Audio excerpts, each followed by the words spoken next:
Hi, I'm Navy and I am here talking with Milky.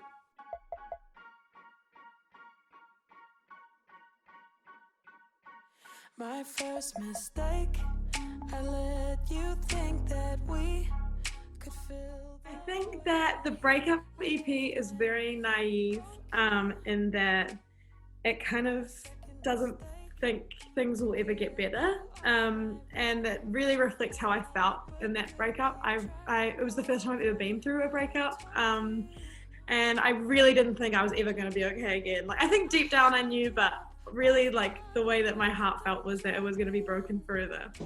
And I think this final EP is just a lot less naive. Even, I talk about grief and I talk about kind of more friendship kind of love, or maybe lack thereof at the time. And then Pieces is kind of being like, yeah, I broke into lots of pieces, but I got them all back. And I think that that's really important because the first EP is really about the splitting pieces going everywhere. And at the end of that EP, there's no resolve. And so, yeah, I think that's really the main difference is like the loss of naivety.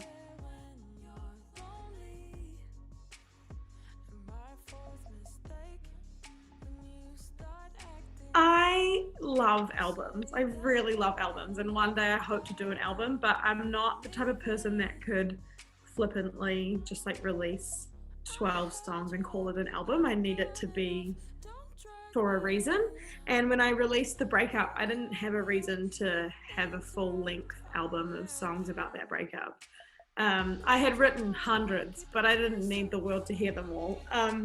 And then when I started writing kind of the No Hard Feelings stuff, that all went together and it kind of was the next chapter in that, which at the time wasn't necessarily on purpose, but it got more purposeful the more I wrote. And then by the time I got to the third one, the stuff I was writing just kind of happened to wrap up that year. It wasn't necessarily just the breakup, but kind of that year of my life. And yeah, I think it kind of happened by mistake, but I think definitely for the first EP, I wasn't quite ready to do an album yet. And I still don't know if I am quite there yet. I love EPs. It just is like, it's still a commitment, but it's just a lot less of a commitment, and I like that a lot.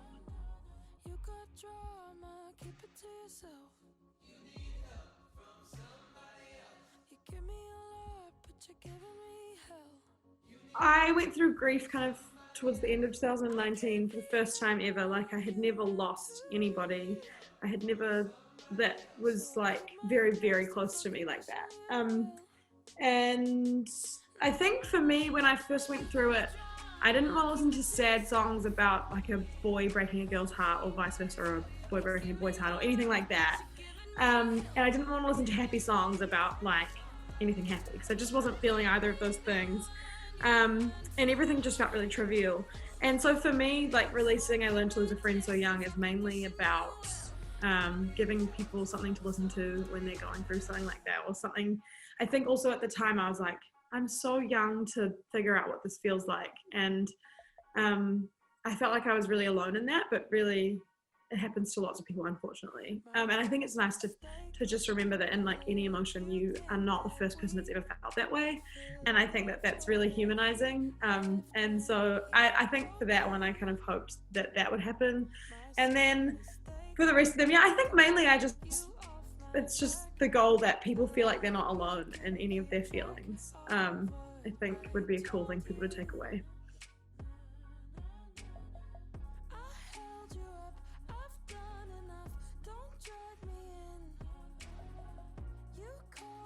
I love collaboration. When I first started writing, I kind of didn't really understand the point in collaboration, and I thought that there was a lot of like bravery and intelligence in writing on your own. And then I realized that most of the time, lots of brains are better than one, and we just kind of keep one-upping each other's ideas. And that's kind of how I felt in all of my sessions, is that, and it's not like it's a competition, it's just that it happens that I think I'll have this rule where I will say any idea, even if I know it's terrible, just because someone could springboard off that and have like the best idea ever.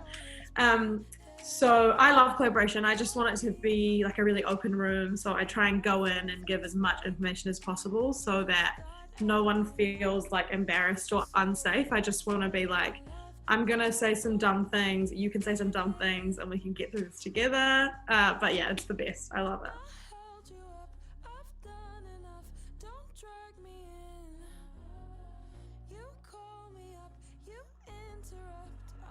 So obviously I Learned to Lose a Friend So Young is about losing someone really close to me, and about death and grief and everything that comes with that. And for that song I went into the room with all of the kind of couplets like I learned to swim when I was 2, now I'm drowning in the wake of you. I had a lot of those things written in my notes on my phone, so we kind of wrote around that. Running in my sleep, I went into the room complaining that I was really tired because every time I was going to bed at that time, my dreams would just be me running for hours. And I would wake up really like I had been running all night and I was just so tired. So that really is what it is. It's just that I was running in my sleep. Somebody Else is about realizing I have limits and how much of myself I can offer to people. And I think that the kind of first line of the chorus, you've got drama, keep it to yourself, you need help from somebody else, is kind of like, especially the you need help from somebody else is just me being like, sometimes I can't be enough, like you need more help than what I can give you at this time. So that's why I wrote that one. And then Pieces was kind of me realizing that I was moving on faster than I thought I was, and through writing it I realized I had been moving on for a little while without even knowing it, and I'd still been kind of wallowing and sad, but actually my brain and my heart had been doing the work without me even trying, which was very lucky.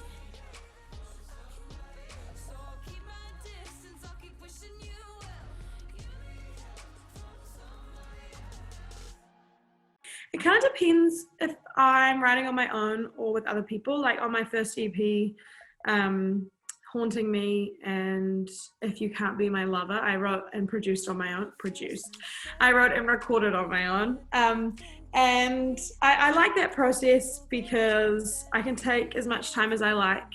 And often the songs will stay the most raw because I'm not a producer and I don't know how to do that. And so it kind of has to stay very clean and simple because of necessity. I don't know how else to do it. And then when I'm writing with other people, I can live all of my huge production dreams, which is really lucky, and they can do all of that work for me. But I think generally I'll try to go into a session with a concept at least, so that if we're all just sitting around and we don't know what to talk about, at least I kind of know why I'm there and what I need to say that day. And I'll try and go in with a few ideas, but then sometimes I kind of chicken out when I get there and I don't want to sing them just in case they think they're bad. But I try to go with as much stuff as I can just to break the ice a little bit to start with.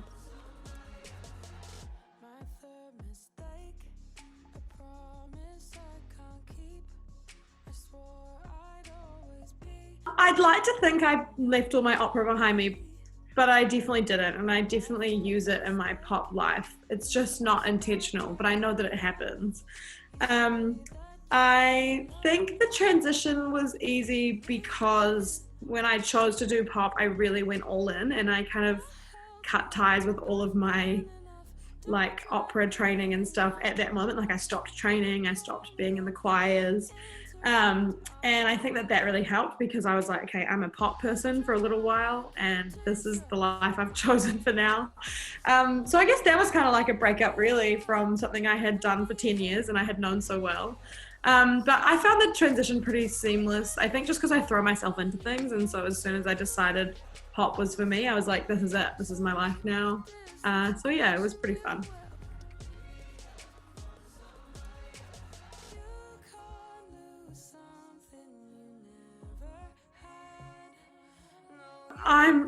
Playing live really is my favorite thing. So I'm hoping to play as soon as possible. I was hoping to play here in the next few weeks, but we've just gone into lockdown again, so probably not. But that's all right. I'm heading over to London as soon as possible, and just probably doing a lot of writing there and meetings and stuff. But as soon as I can play live again, I can't wait to play these new songs, particularly Somebody Else and Pieces I've never played. And I'm super, super excited to play those. I know I'm playing some shows next year, so hopefully those get announced soon, and then I can try and start figuring out what my setup's going to be. But I think people could expect some crying and some laughing and hopefully just lots of emotion, I think.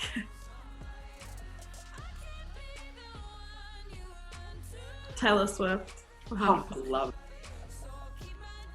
Taylor Swift. The new album is so good. It's brilliant. So good. Yeah. Probably Pet Sounds by the Beach Boys. Pieces by Navy. No! Hannah Montana. That's such a good question. I'd like to soundtrack Lady Bird. The Reputation Stadium tour. I went 3 times. Oh, I went to that one. So good. It was raining in Sydney as well, like torrential rain and thunder. So it was like insanely good. Yeah, we love a rain show. I really love musical theatre albums. Any musical theatre album. I immediately thought Baby Spice, but I think it's just because I'm blonde and she already exists. I don't know. Oh, I wish I had an answer. I honestly don't know. Taylor Swift.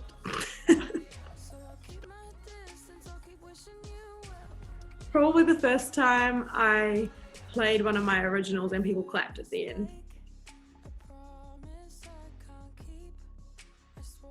I'm still thinking about the Spice Girls. I can't think of one.